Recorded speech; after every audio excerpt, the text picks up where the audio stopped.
Kotor, bentar ya.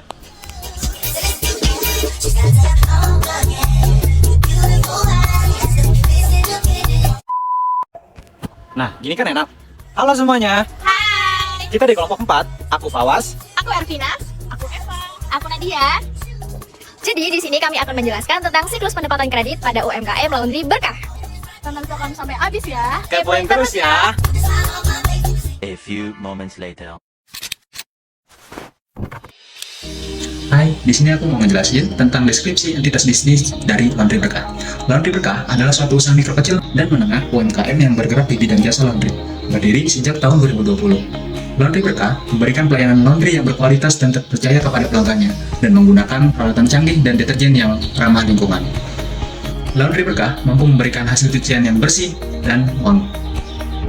Selain itu, Laundry Berkah juga menawarkan layanan antar jemput cucian untuk memudahkan pelanggan yang sibuk dan tidak sempat mengantar jemput pakaiannya. Tim profesional dan berpengalaman siap memberikan pelayanan terbaik untuk memenuhi kebutuhan laundry pelanggan. UMKM Laundry Berkah memiliki harga yang terjangkau dan promo menarik untuk memberikan nilai tambah bagi pelanggan. Dengan komitmen untuk memberi layanan terbaik dan hasil cucian yang memuaskan, UMKM Laundry Berkah terus menjadi pilihan utama, terutama dalam bidang jasa laundry. Dengan komitmen untuk memberi layanan terbaik dan hasil cucian yang memuaskan, UMKM Laundry Berkah terus berusaha menjadi pilihan utama, terutama dalam bidang jasa laundry.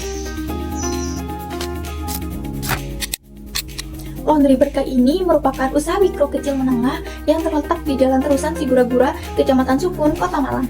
Laundry Berkah ini didirikan pada akhir tahun 2020 oleh Ibu Niken. Laundry Berkah ini menyediakan layanan cuci kering, cuci basah, dan cuci setrika baik dalam satuan maupun kiloan. Jadi awalnya dibentuk laundry ini karena pengalaman Ibu Niken yang dulunya pernah bekerja di laundry dengan waktu yang cukup lama. Tapi tiba-tiba terbesit di pikiran Ibu Niken untuk membuka usaha laundry sendiri daripada harus ikut bekerja dengan orang. Dengan pengalaman yang Ibu Niken miliki, akhirnya ia memberanikan diri untuk membuka usahanya dengan modal seadanya dari tabungan. Pada awalnya, Ibu Niken hanya memiliki satu mesin cuci dan juga satu setrika. Namun setelah berjalannya waktu, Laundry Berkah semakin memperbanyak kepemilikan alat laundrynya. Saat ini, laundry ini telah memiliki 2 mesin cuci, 1 pengering, dan 2 setrika box yang membantu dalam pelaksanaan operasional mereka. Selain itu, Ibu Niken juga memiliki 3 orang karyawan yang bekerja pada bagian kasir, cuci dan setrika, dan pada bagian pengemasan untuk membantu pekerjaan laundry yang semakin hari itu semakin ramai. Hal ini dipengaruhi oleh faktor lokasi usaha yang sangat strategis berada di lingkungan kos mahasiswa. Oke, selanjutnya aku akan bahas tentang struktur organisasi dari Laundry Berkah ini. Yang pertama itu ada pemilik tentunya dan juga 3 orang karyawan. Jadi karyawan yang pertama itu sebagai kasir, kemudian bagian cuci, dan yang terakhir itu bagian setrika dan juga pengemasan. Kalau pemilik ini sendiri itu tugasnya ya hanya mengecek-cek terus memastikan jalannya usaha ini berjalan dengan lancar dan baik.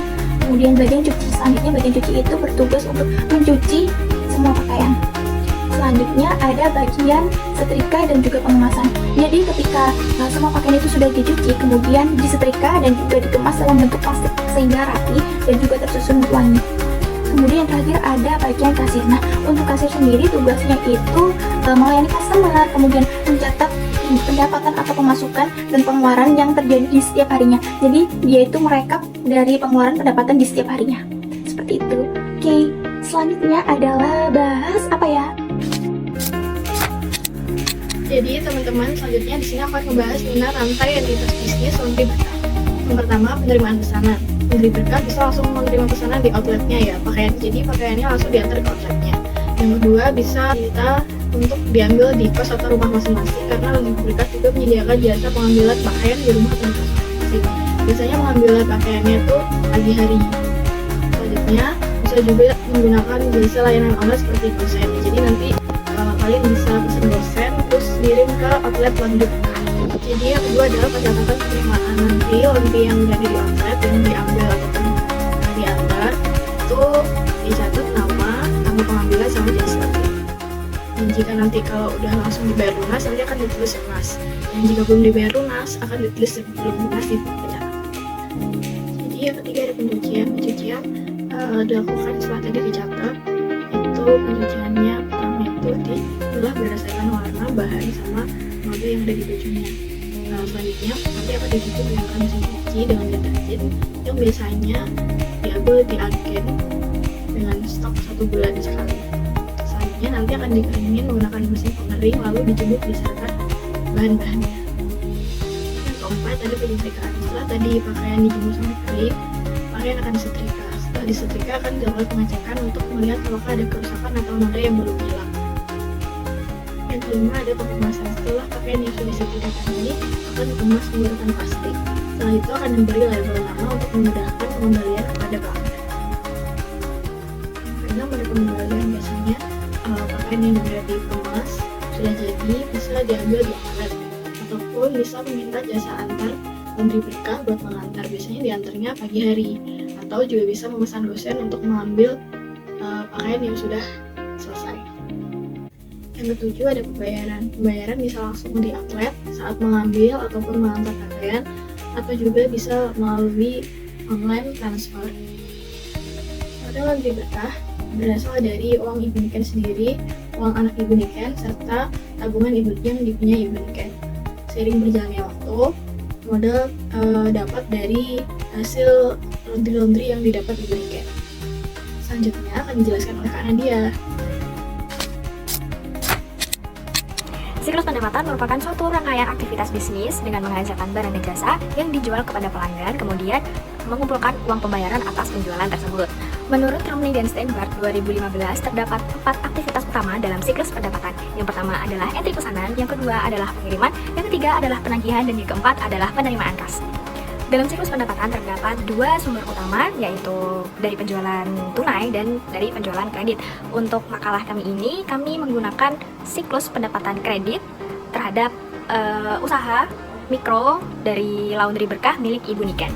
Pendapatan yang dilaksanakan oleh Laundry Berkah dapat didokumentasikan melalui berbagai cara, salah satunya menggunakan flowchart. Laundry Berkah menerapkan siklus pendapatan dalam operasionalnya. Hal tersebut dicerminkan melalui bagian-bagian yang terdapat dalam operasionalnya, yaitu ada bagian kasir, bagian pelayanan, dan juga bagian keuangan. Saat ini Laundry Berkah masih menggunakan pencatatan secara manual. Jika dituliskan dalam bentuk flowchart, maka akan berbentuk seperti ini. Berkah milik Ibu Niken menyediakan cuci kering, cuci basah, dan cuci setrika. Usaha ini menyediakan pembayaran secara tunai dan kredit untuk transaksi cuci kering setrika di atas 50 kg. Biasanya hal tersebut bekerja sama dengan penginapan di sekitar lokasi laundry. Proses layanan laundry dimulai dengan penerimaan pesanan. Pelanggan meliputi pencatatan detail pesanan, pemberian nomor antrian, dan pemisahan pakaian. Lalu kasir akan menanyakan pembayaran dilakukan secara lunas atau tidak. Jika pembayaran dilakukan langsung lunas, maka kasir akan membuatkan nota penjualan rangkap 1 ke pemilik diserahkan kepada pemilik, rangkap 2 diserahkan kepada pelanggan, dan rangkap 3 diarsipkan oleh bagian kasir. Jika pembayaran dilakukan secara kredit, maka kasir akan membuatkan dokumen tanda terima barang 2 rangkap. Rangkap 1 diserahkan ke pelanggan, rangkap 2 disimpan oleh kasir. Setelah itu, pakaian diserahkan ke karyawan untuk diproses cuci hingga pengepakannya. Laundry yang sudah selesai kemudian diberi tanda selesai, dan pihak kasir akan menghubungi pelanggan untuk mengambil pesanannya. Jika laundry sudah dibayar lunas, maka pelanggan menyerahkan nota rangkap 2 yang telah diserahkan sebelumnya. Kemudian pihak kasir mengecek kembali pembayarannya, lalu menyerahkan barang kepada pelanggan. Sedangkan untuk pembayaran secara kredit, kasir akan meminta dokumen tanda terima barang, kemudian menanyakan sisa pembayaran terlebih dahulu. Jika pelanggan sudah melakukan pembayaran, maka bagian kasir akan mencatat pelunasan di nota penjualan rangkap ketiga, kemudian menyerahkan barang ke pelanggan, dan pelanggan menerima barang tersebut. Bukti-bukti transaksi diserahkan kepada pemilik, kemudian pemilik membuat pembukuan dan laporan keuangan. Pencatatan alur siklus pendapatan dalam Laundry Berkah dapat membantu bagi pengguna atau pembaca laporan tersebut agar lebih mudah mengidentifikasi siklus atau alur yang ada pada Laundry Berkah tersebut. Diharapkan untuk Laundry Berkah dapat menggunakan sistem secara otomatis agar pencatatan dapat dilakukan secara efisien dan meminimalisasi kesalahan yang dapat dilakukan jika menggunakan pencatatan secara manual. Jadi gimana nih teman-teman setelah lihat video dari kami? Jadi lebih paham